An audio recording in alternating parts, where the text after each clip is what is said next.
You are beautiful. You are powerful. You are worthy. Hey beautiful, welcome back to the Kiya Convos podcast. I'm your host, Amoah, founder of Kiya Cosmetics.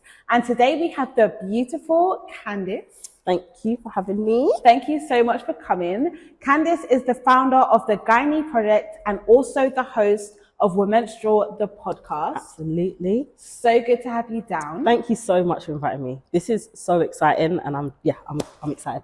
I've been really looking forward to this conversation just because I find that women's health is something that it wasn't really spoken about until very, very recently. Mm-hmm. And you're one of the few podcasts I've come across, that actually speak about, menstrual health and all of that. So I find what you're doing really inspiring and interesting. You.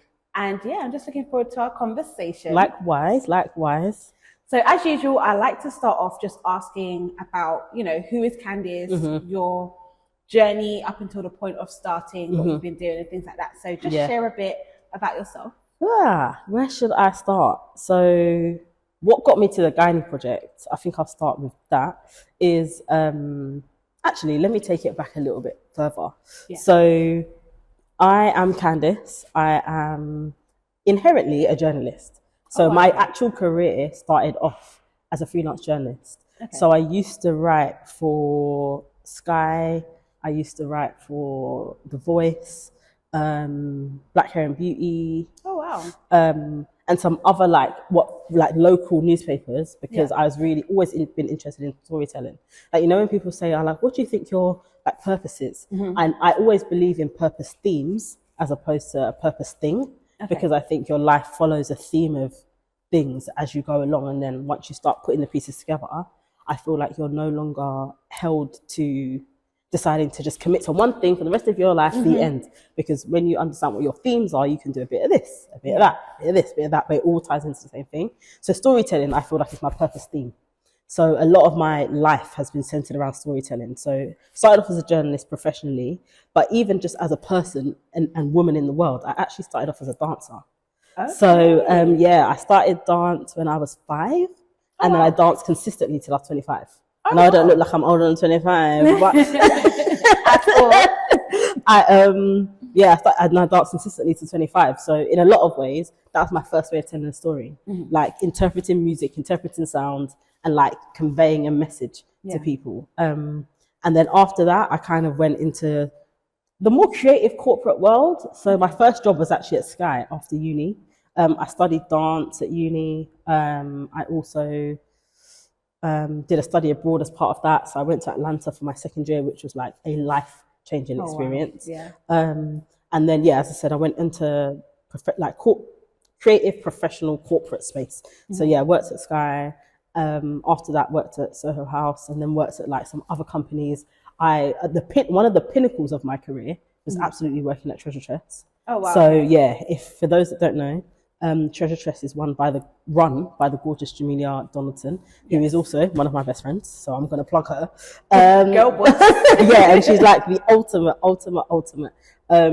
And working there helped shape so much of how I see business. Okay. I think in a lot of ways it can be easy to feel like it's really stringent or really boring or really monotonous. All of those things happen in business, but she demonstrated in no other way that I've worked in before that actually there's flexibility. You can be agile, you can be creative, you can be, there's no ideas too big. How can we execute it? She's definitely inspired my blue sky thinking in that. What's the biggest idea you've got, and then how can we get there, or how do we meet in the middle for it? So I'd say in terms of who I am, I'm definitely a storyteller. I'm a creative. I would say I'm a connector for sure. Okay. One of my favorite things to do is meet somebody and think, oh my gosh, I think you should meet this person. Okay. And then connecting those people together, or connecting people to ideas or people to people. I love doing that. So I'd say, I'm a storyteller, I'm a creative, and I'm a connector. Oh, wow. I'd say that. I love it. I love your journey. Okay. Really interesting. So you did a lot. You did that. Yes, girl. Corporate, creative, working at Treasure Tress. Love it. So where did the transition then come about? What brought that about? So from quite young, I remember my periods being just really disruptive. Okay. But I attributed that to just like, okay, this is just how my period is. Yeah. So I kind of just grinned and bared it like so many of us do. And I want to say I felt like my periods were disruptive from like, college days. Actually, no, that's a lie. From school. Oh, wow. From school, actually. I remember I had an awful experience one day with a supply teacher who just wouldn't let me go to the toilet. Oh my gosh. I was on my period at the time. Needless to say, it was just carnage. By the time he eventually let me go, I know this is a lot of TMI, but you're here for this conversation. No, these are the conversations. Yes. And then that kind of made me feel really embarrassed. Yeah. Really shameful. Did he apologize? Up to today. No. See, okay. And what I do know is he didn't come back to school to do a supply lesson again. Oh, really? Yeah, I told the welfare lady, and then who then told my mum. And like, my mum is a no nonsense lady. Like, I used to think that she could get anything she wanted and like get anything done. Like, she's very like methodical, practical, pragmatic. If it's a serious situation, there's no emotion, it's facts. Like, she's very, and anyone that knows my mum will know that. Yeah. Her name's Stephanie, and people used to call her Stephanie Letter Oxley because she can write a hell of a letter. Once that letter gets to the person, it's a done deal. Yeah. But yeah, I found like my periods were really disruptive throughout most of my life. Again, attributed it just to being like, oh, I guess it's just me. Yeah. But then in my early 20s, I was like, nah, man, this is like so painful. This is like so disruptive. This is so uncomfortable. And I just felt like there's something deeper going on here. So I spoke to my GP, who fortunately just advocated. And I know that that's not the experience of so many women. She literally was like, okay, let's see if we can investigate this a little bit more. So we did, and I went for appointments and scans and all these different things. And then after some of those scans, I got results that I actually did have a gynae condition. So I had fibroids, I had polyps, and I had cysts. Oh, wow. So I was like, okay, at least, and do you know what I felt like in that moment? At least I wasn't making this pain up. Yeah. So I feel like medical gaslighting is also a massive thing when it comes to women's pain in general. Yeah. Like, even outside of menstrual health, like any pain that a woman feels, it's like, oh no, she's just being dramatic. But a man can have a headache. Oh, the world is going to conspire to make sure that he gets the care he needs. Anyway, it's not male bashing, but it's just the difference in like. You felt validated. Yeah, I felt validated in that moment. So then I was like, okay, cool. There's one thing knowing you've got a diagnosis, but after that, it's like, what happens next? So I was taking medication, and when I tell you, girl, that medication was working, honey. I had no pain anymore. Oh, wow. I was living my life. I felt like, hallelujah, this is great. This is the life that everyone else is with. This is fantastic. However, my body started getting used to it. So then the pain started coming back, because it was almost like, my body wasn't really taking it in the same way. So, so I felt a little bit deflated after that. But I also was like, I didn't really want to have to rely on it my whole life anyway, but it was good while it lasted. Yeah. But I then thought, all right, cool, what's happening now? Fast forwarding a very long story, I ended up having to have a procedure. Okay. So I went into theatre to have, the fibroid was quite small, so they said, you know what, based on when we did the original scan to now, it hasn't grown that much, so you should be fine. Okay. But the polyps and cysts were becoming quite, they were the things that were disrupting my periods so much. So they removed those. The first time I went in to have a procedure, I went in like to a theatre which looked like ER, and I wasn't expecting that. Yeah. So I think there's one thing to be said for in those types of situations. Like, I felt like I asked all the relevant questions, but maybe there was a good few that I didn't, or there was parts of the experience that I wasn't told. Yeah. So I thought I was going to go into like a hospital room type thing. Yeah. As opposed to a theatre with bright lights and 10 nurses and a consultant and a bed with your feet on the stilts. Like, literally, it was like I was having a baby. And you was awake? I was awake. Oh. So when they started the procedure, my dear, I literally was like trying to hold in the tears for like 2 or 3 minutes, and then I just couldn't. And I literally was like, I can't do this. I literally was hyperventilating because it was so painful. Overwhelming. Yeah, and it was also overwhelming because I didn't expect that to be the situation. Yeah. And I remember this nurse who I just hope that one day God realigns me and her, because she looked at me, and I distinctly remember she looked at me, and the way she looked at me was like, oh no, this girl can't do this. Like, she's not just saying it. And she held my hand. She was originally holding my hand, and she squeezed my hand, and then she said to everyone else in the room, like, nah, I think we should stop, because I was trying to communicate, but I was crying so much. Then, my gosh, honestly, sorry. it was really traumatic. And then the consultant wheeled off on the chair and said, okay, so we're not doing this then. I'll never forget it. And then I was like hyperventilating. And then the rest of the nurses like took my feet off the stilt things. And then I walked away. And as I was walking out the room, I remember just turning back to see what the consultant was doing. And he literally was leaning back on his chair on his phone like this. And I remember thinking, wow, I literally felt like I treated like a piece of meat, like a number. And this is so invasive, like, and it's so private and it's so personal, and you just treated it like just another patient. Yeah. So yeah, that was horrible. But I just knew that the procedure still needed to happen. So it's like, what happens now? Spoke to my GP, who said, first of all, really glad and proud of you that you advocated for yourself in that moment. Yeah. And I think that's something that I really want to encourage women to do, is in those moments, truly, like, it's going to seem very scary, especially if you have a distrust with the medical system in general. And I think a lot of us come from that. But advocate for yourself. Like, if it's painful, you're allowed to say no. It's a medical procedure. Yeah. Most of them are. Like, it's not unusual for you to be in pain when you're going through something like that. So after that, she was like, all right, cool, do you still want to go through with it? And I said, yes. And then she said, okay, we can get you booked in with a female consultant. But the only thing is, she only does theatre every 3 months. Oh, wow. So I was like, oh, wait. Because for me, it was that relationship with that consultant just didn't end well. Yeah. And I just was like, I don't want to go back into this with this guy again. Yeah. And then she was like, do you also want to go under general anaesthetic? And I was like, absolutely.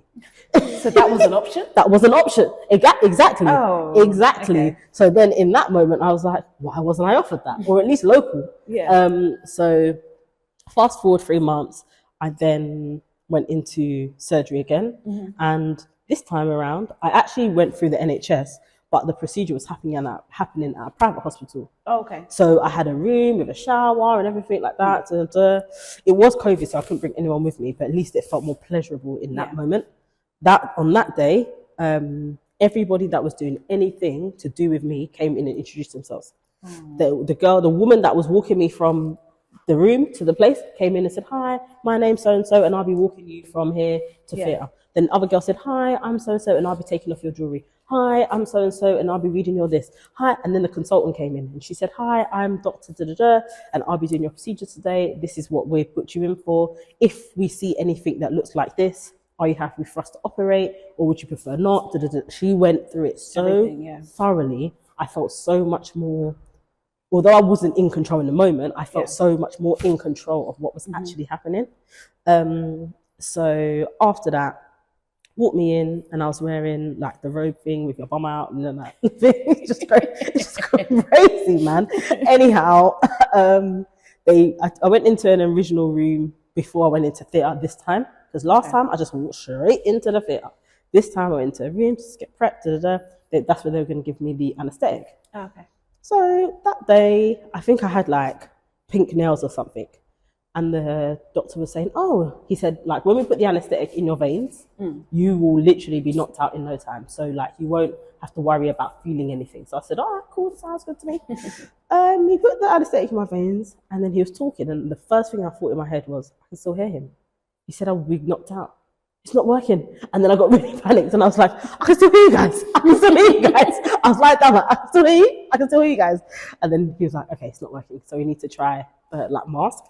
He put the mask on my face, and I was knocked out. Oh, wow. Knocked out. Literally, the next thing I remember was being back in the room. General anaesthetic also does that thing where it messes up your emotions. So I was just crying at everything. Someone would ring me and ask me how I was, and I'd be like, yeah, I'm fine.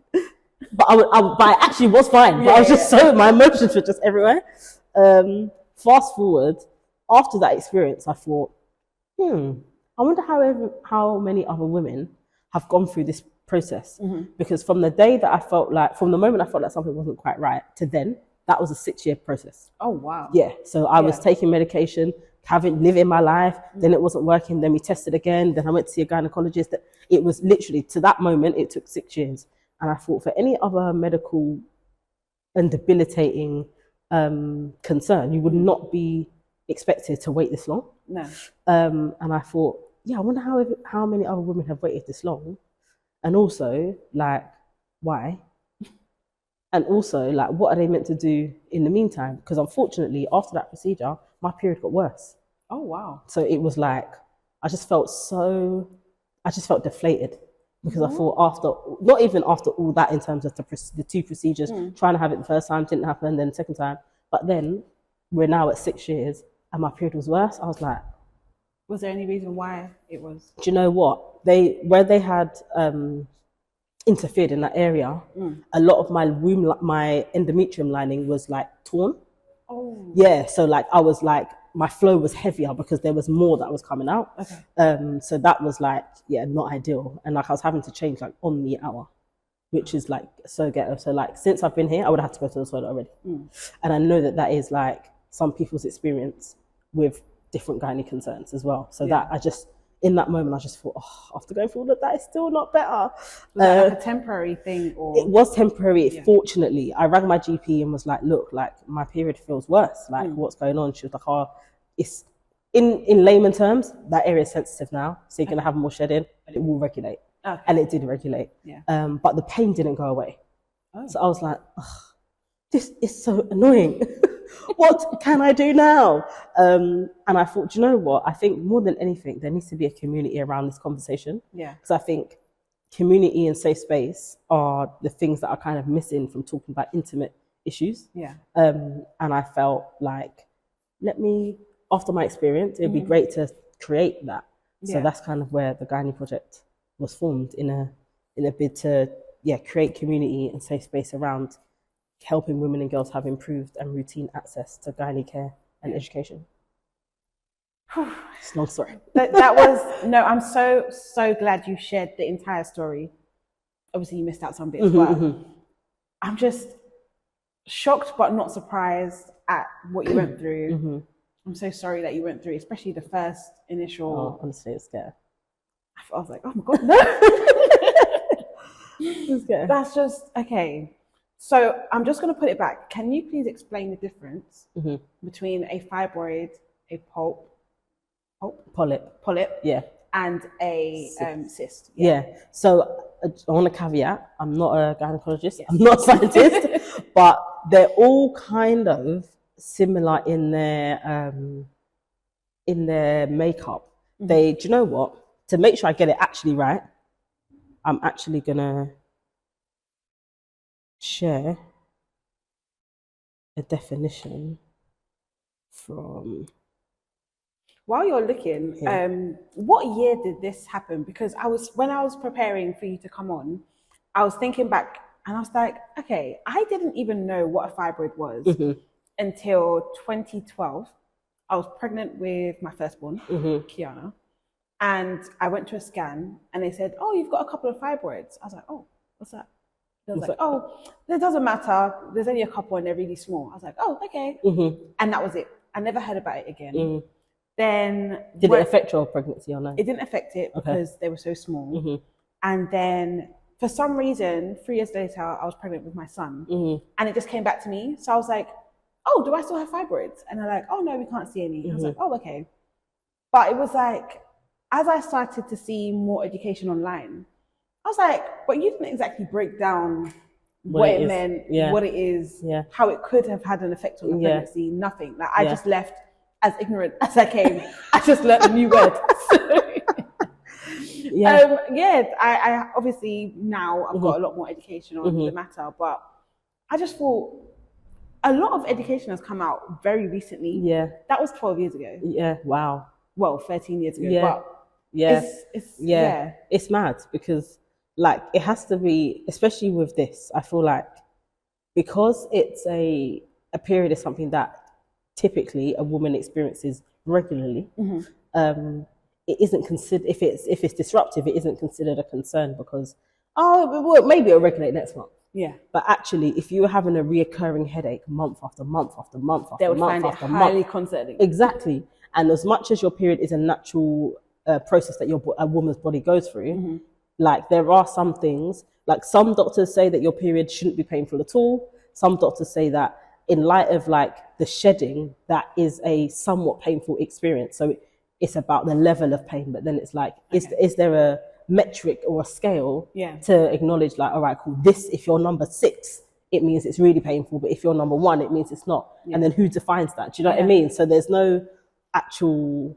I guess it's a very difficult thing to quantify. It is. It's a very difficult thing to quantify. So as a result, I think you just kind of have to go off the back of how your body feels and just knowing that, all right, cool, like if I had a tummy ache or if I had a pain anywhere else, would I consider this severe? And if you would consider it severe, then you need to seek medical support or medical guidance. And I definitely would advocate for that. Like get a second opinion, a third opinion, a fourth opinion, as many as you need, because ultimately this is something that a woman goes through for the best part of 30 years. Yeah, really. Because I started my period when I was in primary school. So how do you're no older than 11. 11, yeah. So even if I say that, and typically you start feeling like you're entering into the menopause around 40, 42. So that's it's a significant 11, 21, 31, 40, 30 years. So it's really important to seek that help. But a fibroid in definition is a non-cancerous growth in the uterus that's made of muscle and tissue. So it's something that it grows outside of your uterus, which nothing should grow outside of it. So that's why it's concerning. A polyp is like a small growth that grows similar, but sometimes there can be an endometrial polyp, which means that it grows in the endometrial lining of your womb. And that's why it's disrupted, because that can be part of what comes out in the flow. And a cyst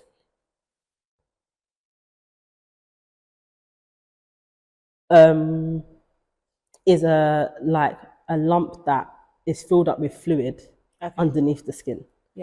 Which again, sometimes I remember feeling like on one side of my ovaries was more painful than the other. Like when I was cramping, it would cramp on one side.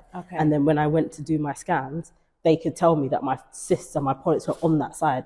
So as I was experiencing my period, those things were like either contracting or like forcing or like disrupting what was going on. So in a lot of ways, that's what I'd say the differences are. Wow. We are learning a lot today.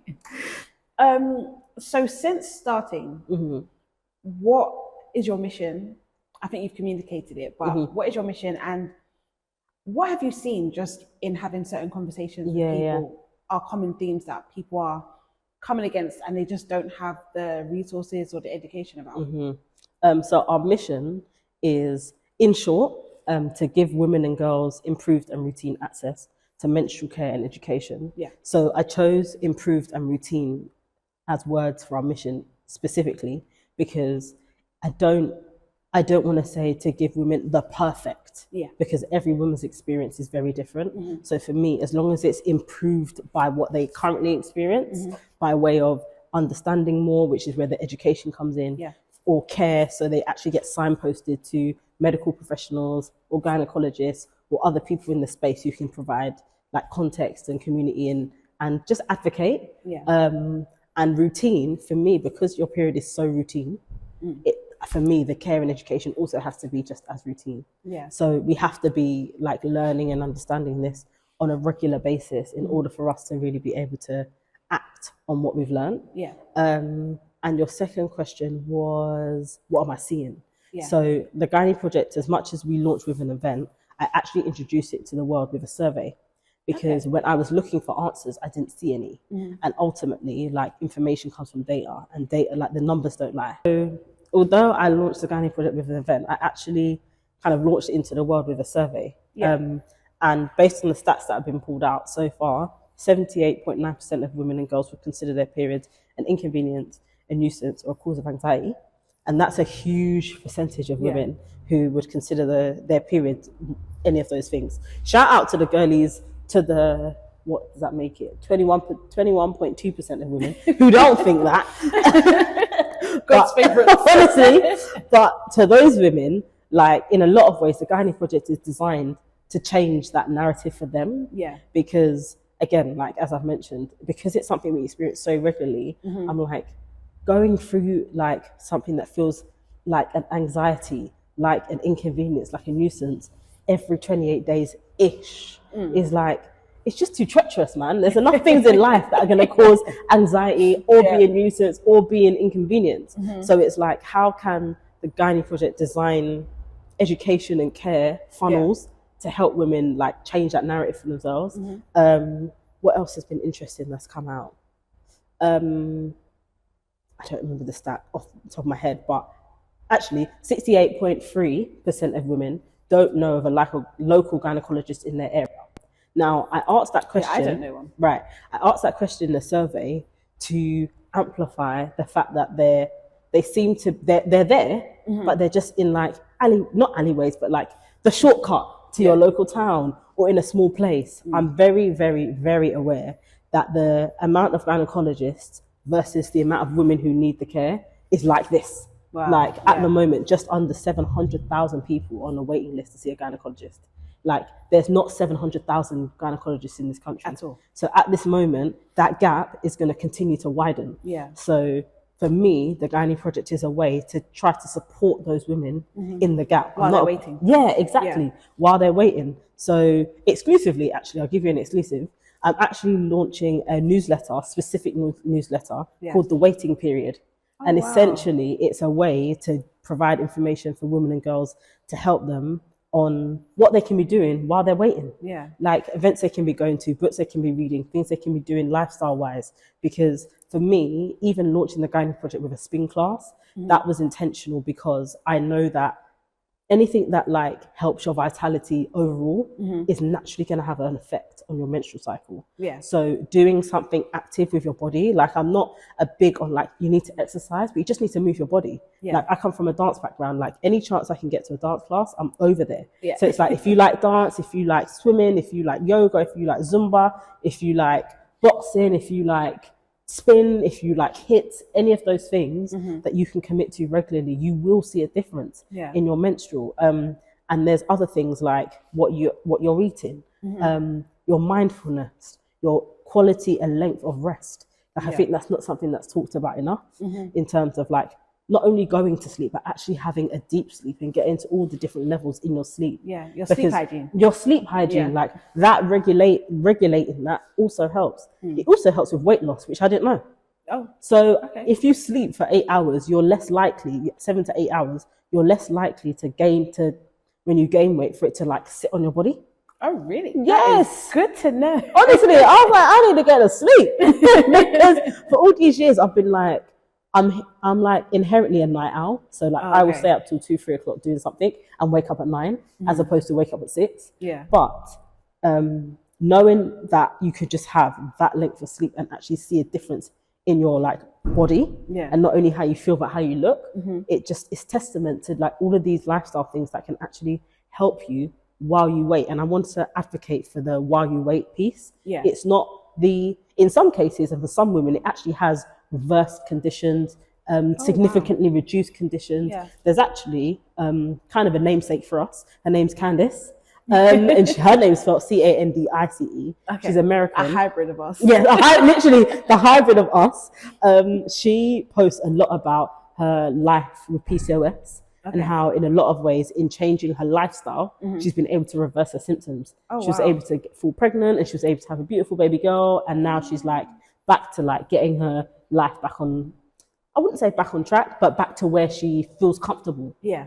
And in a lot of ways, watching her journey for the last like 2 or 3 years has been really inspirational because she's been able to reverse a lot of her PCOS symptoms by virtue of just changing her lifestyle. Yeah. And I'm a big advocate for like, if you change your lifestyle, you give yourself the potential to change your life. Yeah. And it's like small things that you can take the agency over to just make your life, even taking your menstrual cycle out of the conversation, just to make your life like more, you've got more vitality, you've got more energy, you feel more like good about yourself. Downside. There's no doubt. There's literally every side is an upside. Yeah. So for me, it's like that that newsletter piece is going to be a way to just continue to feed information to women and girls about what they can be doing while they're waiting for that appointment. Because again, I'm not a gynecologist. Yeah. And to be honest, I have thought about like, what would it look like to actually train to be a gynecologist? Because I also understand there's like there's a need. There's a need because there's and you have a passion. and I have a passion. Maybe we're onto something here. But in a lot of ways, I do feel that the data coupled with community is what will help build women's confidence. Firstly, to advocate for themselves when they actually go and seek help, but secondly, build and connect with other women who might be going through the same thing, or have got hacks that work for them, or have got someone to just like talk to, which is, I think, like fundamentally so important. Yeah, definitely. So what has the feedback been since you started? And also, you haven't mentioned yet, we'll mention the podcast. Yes. So how did that come about as well? So I always knew I wanted to start a podcast for the Gynae Project. Okay. But I didn't know what kind of angle I wanted to get it at. And I kind of was thinking about all these different things, like, do I want to make it like, I just have doctors on there and we get really clinical and da-da-da. And then I thought, you know what, as much as that's interesting and that's like gold dust in a lot of ways, it's not really me. Okay. And I know I like to ka with people. And I don't want a doctor to feel like, nope. Yeah, do you know what I mean? A bit uptight. So I thought, do you know what? I think there needs to be a space where women and men can talk about the ebbs and flows of life, because I think there's a lesson to be learned in everything. Also to share a little bit about their expertise in the world that they live in. Yeah. So what they do for a living, how they got into it, all of that kind of stuff. So I always find that kind of stuff quite inspirational. And a safe space to discuss periods. Yeah. So always talking about like, when was your first period? Do you remember it? How did it feel? What's a horror story? Have you had to seek medical advice? All this type of thing. And for me, it's just been a really great way to bridge the education gap and access gap, because it's evergreen content and people can kind of dip into it as and where they feel like, oh, this episode's actually got a gynecologist on it. That would be really helpful. Yeah. Or this episode's got a this on it. That would be really helpful. Yeah. Or there's a mother. I've got 3 kids as well. Let me listen to her. Or, oh my gosh, I went through cancer. This is something I should listen to too. Or, oh, I'm a man and I've got a wife and I've got a daughter. Maybe I should listen to this too. Do you know what I mean? Yeah. So, the podcast was really the space to bridge the educational gap. So I'm really glad about that. And the feedback has been great. Like, and I say that kind of hesitantly because I just wasn't expecting that. Yeah. Especially based on the subject matter. I just thought it would take, it would take a lot longer for people to like kind of rally behind the mission. And people have really rallied behind the mission. Yeah. And I was like, I didn't prepare for that. Yeah. So like when you start something, you kind of are prepared to like really push it and like tell people about it and try to convince people what you're doing. But I found that people just understood what I was doing. Yeah. So like all of that like armoring up I was getting ready to do, it was like, oh, you actually think this is going to be valuable? It's because you identified a gap that was missing. People actually need the education. They need a safe space. They need answers, essentially, to either what they may be going through or what someone they know may be going through. Yeah. So, like I said, I wanted you here because you're doing something that is necessary. I appreciate that. It's needed. Yeah. I really appreciate that. And I've been really surprised. I know that in life, it's business and everything goes in peaks and troughs. So at the moment, I'm just riding this wave of like people getting it.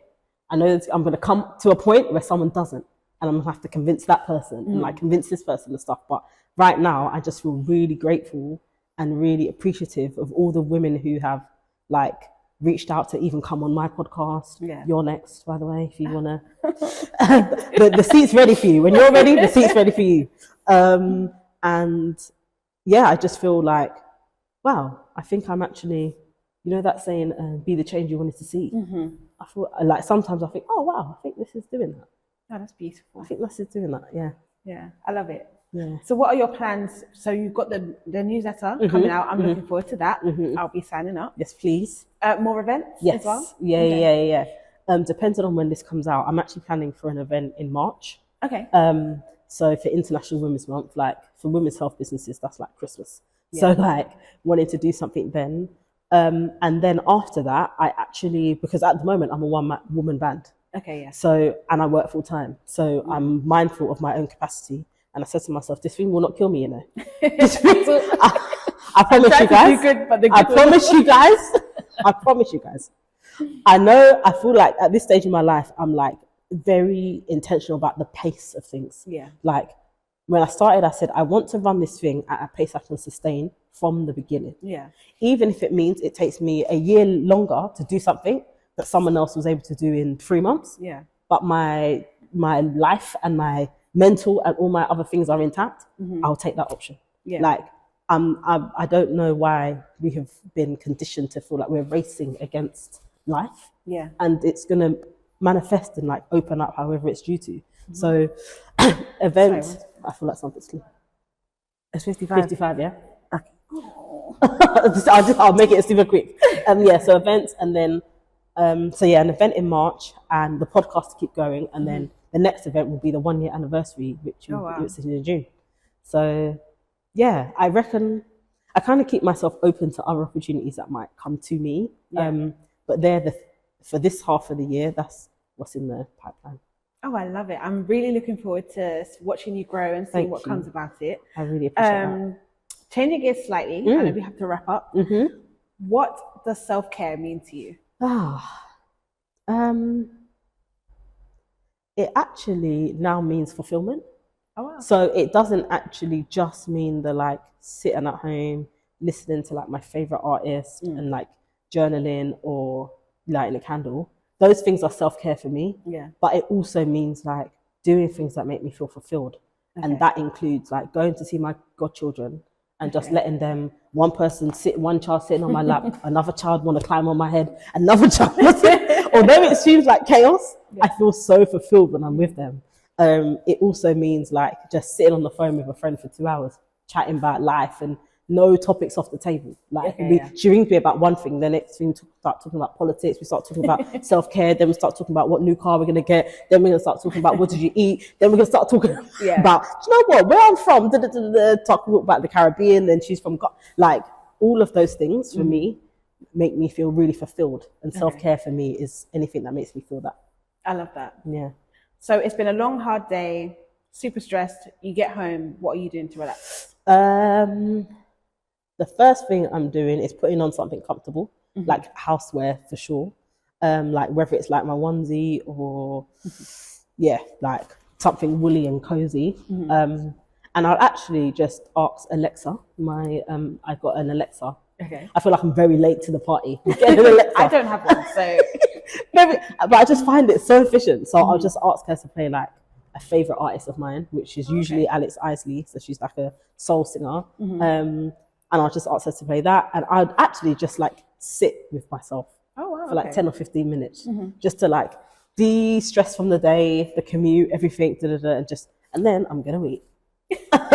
One thing about me, anyone that knows me well, honey, where there is food, there is Cam. So I'm going to eat. And sometimes if I'm kind of got the energy and mood for it, I'll like make something and like, if I decide, do you know what, I really fancy this meal. If I've never made it before, I'll like go out, buy the ingredients and then make it because I really fancy a particular thing. Yeah. But I find cooking like really therapeutic. I love making up new recipes, trying new things and just like taking a recipe from my head to the plate. So what's your go-to?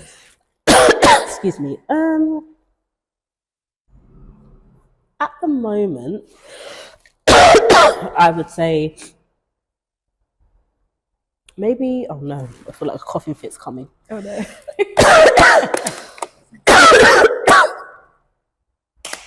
What's the time, Keek? It's 6. Okay, 6. You've got till 6:05. Sorry. That's fine. It has been, this has been a good conversation. It's been a great conversation. Yeah. So my go-to meal. If I'm feeling like in an Italian mood, I'll make like a creamy mushroom pasta, but I usually make it with vegan cream. Oh, okay. Because I try to say the dairy, But creamy mushroom pasta, and then maybe add some grilled sea bass to that or salmon. Oh yes, yes. Penne alla vodka is my new if I'm trying to impress somebody, I'll make that. It's like really easy and it like tastes nice. It's got a nice name to it. I might add some prawns to that. I really like a roast. So I'll even just give them, and I also don't eat meat. So that's another conversation for another day. You'll be back. You like a roast and you don't the maths. So sometimes I'll have like a mushroom pie. Okay. Or like a Wellington. Okay. And then have all the trimmings around it. What else do I like making at home? I love trying different ways to make salmon. I literally... It's just... Yeah. A piece of grilled wood, usually two, because they're cutting them so small in the pack. Thin.